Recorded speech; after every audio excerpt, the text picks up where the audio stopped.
자, 혹시 이런 경험 없으세요?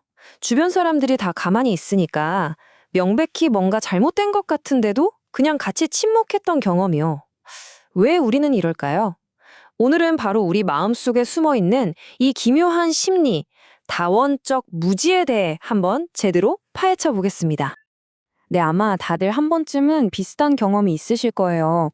어, 나만 이상하게 생각하나? 싶어서 그냥 입극 닫았던 그런 순간들 말이죠. 다른 사람들은 다 괜찮아 보이는데 나만 유난 떠는 것 같고. 바로 이런 현상 뒤에 아주 흥미로운 심리학적 원리가 숨어 있습니다. 이걸 심리학에서는 다원적 무지라고 부릅니다. 이게 뭐냐면요. 정말 쉽게 말해서 다들 가만히 있으니까 별일 아니겠지? 라고 생각하는 거예요. 근데 웃긴 건 뭐냐면 사실 속으로는 모두가 똑같이 이거 뭔가 잘못된 것 같은데? 라고 생각하고 있다는 거죠. 서로 눈치만 보면서 아무도 말을 안 하는 상태. 바로 이 개념이 오늘 우리가 나눌 이야기의 핵심입니다. 자, 그럼 이 다원적 무지라는 게 실제로 우리 행동에 얼마나 큰 영향을 미치는지 보여주는 아주 클래식한 실험이 하나 있습니다. 1968년에 있었던 연기 자옥한 방 실험인데요. 한번 같이 그 현장으로 들어가 보시죠. 자, 한번 상상해 보세요. 여러분이 지금 어떤 방에 앉아서 설문지를 작성하고 있다고 칩시다. 그런데 갑자기 문 틈으로 휘뿌연 연기가 스멀스멀 들어오기 시작하는 거예요. 자, 여러분이라면 어떻게 하시겠어요? 이 되게 간단해 보이는 설정에서 정말 놀라운 결과가 나옵니다. 결과를 한번 볼까요? 와, 정말 극적인 차이가 보입니다. 먼저 방에 혼자 있을 때, 이럴 때는 무려 75%의 사람들이 바로 연기다! 하고 밖에 알렸어요. 당연한 반응이죠. 그런데요, 방에 다른 사람들이 있는데 이 사람들이 아무렇지 않게 그냥 앉아 있잖아요? 그랬더니 연기를 신고한 사람이 고작 10%에 불과했습니다. 정말 믿기지 않는 결과죠? 바로 이게 다원적 무지의 무서운 힘입니다. 마음속으로는 이거 불난 거 아니야? 뭔가 이상한데? 라고 분명히 생각하는데 겉으로는 다들 너무 태연하니까 내가 너무 예민한가? 별일 아닌가 보네 하면서 그냥 서로 눈치만 보는 거죠. 바로 그 침묵이 모여서 결국 아무도 행동하지 않는 정말 위험한 상황을 만들어 버린 겁니다. 이건 뭐 실험실 안에서 일어난 일이니까 그나마 다행이죠. 만약에 이게 실제 재난 상황이었다면, 정말 생사가 오가는 그런 상황이었다면 이 다원적 무지가 얼마나 끔찍한 결과를 가져올 수 있을까요? 정말 안타깝게도 방금 본 연기 자옥한 방 실험은요, 단순한 실험으로 끝나지 않았습니다. 2003년 대구 지하차 화재 참사 현장에서 이 심리 현상이 거의 그대로 재현되고 말았습니다. 당시 1080호 열차였는데요. 전동차 안으로 연기가 스며들고 매캐한 냉새가 나기 시작했어요. 분명히 위험 신호였죠. 그런데 대부분의 승객들이 움직이지 않았습니다. 왜냐?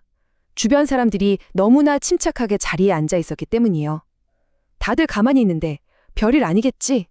모두가 서로의 침묵을 보면서 오히려 안심했던 겁니다. 그리고 바로 그 침묵이 끔찍한 비극의 시작이었습니다. 그 결과는 정말 참혹했습니다.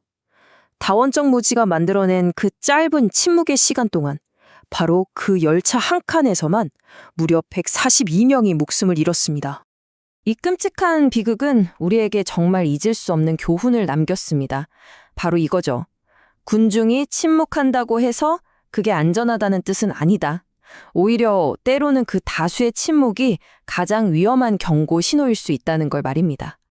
자, 그런데요, 이 다원적 무지라는 심리 현상이 과연 이렇게 눈에 보이는 물리적인 위험에만 적용되는 걸까요? 여기서부터 이야기는 아주 흥미로운 방향으로 전환됩니다.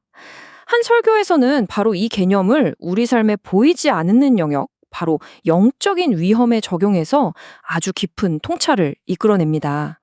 설교는 이런 비유를 듭니다. 방에 연기가 자욱한데도 남들 눈치 보느라 가만히 있는 것.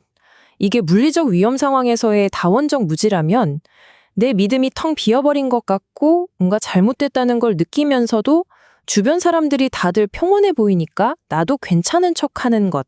이게 바로 영적인 위험 상황이라는 거죠. 보세요. 상황은 다르지만 그 안에서 작동하는 심리는 정확히 똑같지 않나요? 성경의 이 구절이 바로 그 지점을 아주 날카롭게 짚어내고 있습니다. 모두가 평안하다, 안전하다라고 말하는 바로 그 순간, 바로 그 집단적인 안도감이 실은 가장 위험한 순간일 수 있다는 경고인 셈이죠. 이건 마치 연기가 자욱한 방에서 서로의 침착한 모습을 보면서 안심하는 것과 소름 돋게 똑같은 논리입니다. 결국 핵심은 이겁니다. 주변 사람들이 다 괜찮아 보인다는 그 이유 하나만으로 우리는 정작 내 안에서 울리는 영적인 경고 신호를 애써 외면하게 될 수 있다는 거죠. 그리고 설교는 이걸 영적 다원적 무지라고 부릅니다. 아주 적절한 표현이죠. 자, 그럼 이런 집단적인 침묵과 무지 속에서 우리는 도대체 어떻게 해야 깨어 있을 수 있을까요? 어떻게 그 흐름에 휩쓸리지 않을 수 있을까요? 설교는 그 해답의 실마리를 한 성경 인물의 이야기에서 찾아냅니다. 그 해답으로 등장하는 인물이 바로 사무엘입니다. 설교에서 사무엘은 모두가 깊은 영적인 잠에 빠져 있을 때 거의 유일하게 눈을 뜨고 있었던 사람, 다시 말해 이 다원적 무지의 거대한 흐름을 거슬렀던 인물로 그려지고 있습니다. 그렇다면 사무엘은 어떻게 그럴 수 있었을까요? 설교는 크게 세 가지 이유를 꼽습니다.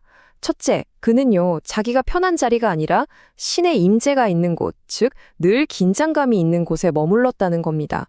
환경부터가 달랐던 거죠. 둘째, 주변 분위기가 아무리 부패했어도 거기에 물들지 않고 자기 자신의 순수함을 지켜냈습니다. 그리고 마지막으로 가장 중요한 건데요. 언제든 부르심에 네 하고 응답할 준비, 즉 깨어있는 자세를 항상 유지하고 있었다는 겁니다. 그런데 말이죠. 이렇게 거의 완벽하게 준비된 것처럼 보이는 사무엘의 이야기에도 아주 흥미없고 또 인간적인 반전이 하나 숨어 있습니다.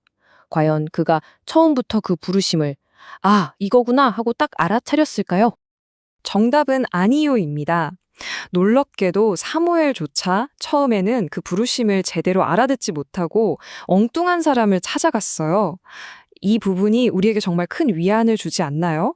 아무리 깨어있으려고 노력하는 사람이라도 처음에는 이렇게 혼란스러워하고 실수할 수 있다는 거니까요. 하지만 여기서 진짜 중요한 포인트는 그 다음입니다. 신이 포기하지 않았다는 거죠. 성경을 보면 이렇게 나와요. 여호와께서 임하여 서서 전과 같이 그를 부르셨다. 이게 무슨 뜻이겠어요? 사무엘이 알아들을 때까지 신이 포기하지 않고 계속해서 먼저 다가와서 그를 찾아왔다는 겁니다. 이게 바로 설교의 최종적인 핵심 메시지입니다. 한 사람이 그저 군중의 무지에서 벗어나려고 발버둥칠 때 신은 그걸 시험하거나 그냥 지켜보는 게 아니라 오히려 그를 돕기 위해 직접 임하여 서신다는 것. 다시 말해 깨어있으려는 우리의 작은 노력이 결국에는 신의 적극적인 도움을 이끌어낸다는 그런 희망의 메시지인 거죠. 자, 그래서 이 모든 이야기는 마지막으로 우리 각자에게 아주 묵직한 질문 하나를 던집니다. 지금 당신은 침묵하는 다수를 따라 그저 군중을 바라보고 있습니까? 아니면 당신의 내면에서 혹은 당신을 향해 들려오는 그 작은 목소리에 귀를 기울이고 있습니까?